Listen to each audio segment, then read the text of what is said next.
In a State of the Nation address today, the Russian President Vladimir Putin warned NATO countries of the danger of nuclear war with Moscow if NATO troops were deployed on the ground in Ukraine. Now, here's part of the speech. It's been dubbed to English.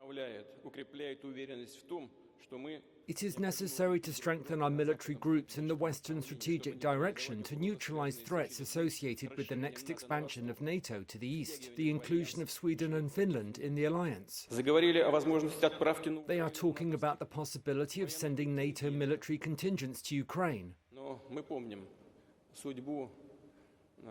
But we remember the fate of those who once sent their contingents to our country. But now the consequences for possible interventionists will be much more tragic.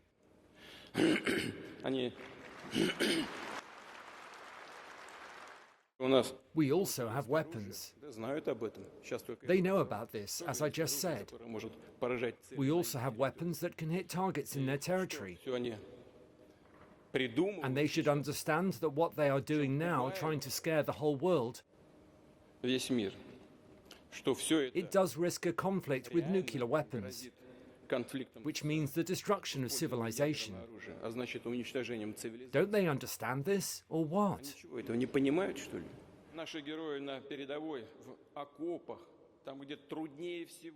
let's welcome to the programme Rear Admiral Chris Parry, who's a former Royal Navy Rear Admiral and served as a NATO commander. Hello to you, Chris.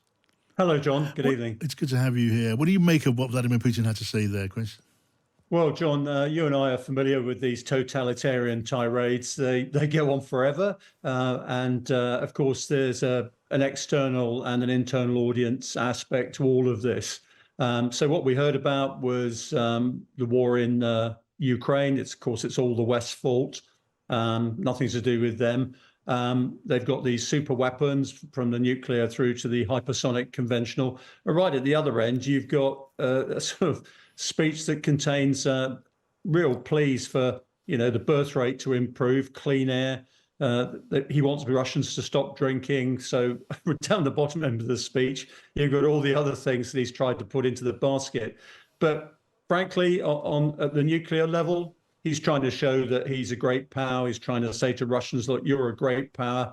And of course, he flourishes these threats of nuclear weapons around all the time, and we've seen it before. It's about the fourth time in relation to Ukraine. Yeah, it is getting almost repetitive. Yesterday, we discussed the leaked papers from Moscow, which discussed the possibilities. They dated back several years between 2004 and 2008 and 14.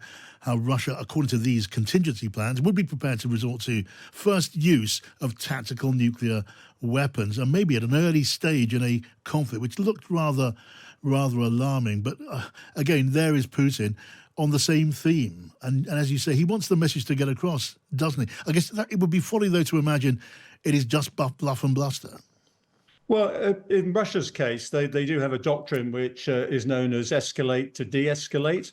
And the theory goes that you so shock your opponent with using nuclear weapons that the opponent's prepared to come to the negotiating table and give you what you want. It's been part of Russian doctrine now for about 10 years. The leaked documents we saw the other day were specifically in relation to the Chinese. And certainly whenever the Russians feel they are opposing mass, lots of troops, they always say, we'll use nuclear weapons first. But there's all sorts of cranky stuff in this speech. If you go through it in detail, it seems the solution to everything is a nuclear device. Well, that is blatantly just not credible. Yeah. And so he's bigging himself and Russia up at the moment. Yeah, well, and the speech is a couple of weeks ahead of the Russian election. There is no possibility of Putin being at risk in those elections, but it might account for, cranking up the pitch of the rhetoric as well. Yeah, I think so. Also, I think it's a reflection of the fact that the war in Ukraine is still going on. I think when President Macron said this week, look, we might send French troops there. And I think, I'm afraid Chancellor Scholz gave away that we had some British personnel there helping with Storm Shadow. I think that probably made it late into the speech here to start threatening people. What was quite extraordinary is the line about Finland and Sweden, which implied that NATO had actually sort of absorbed those two countries and not that they really wanted to join because Russia was effectively threatening them. Right, but Chris Parry, it was great to get your thoughts, Rear Admiral Chris Parry. Now let's pick up on one of Chris's thoughts there about the German Chancellor discussing openly the possibility of British troops working with Ukraine on the ground in the firing of long-range missiles.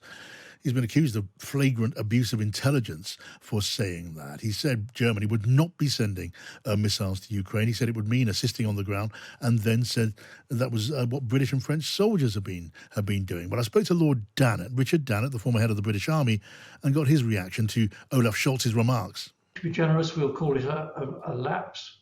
If it was anything other than a lapse, it's disingenuous at best.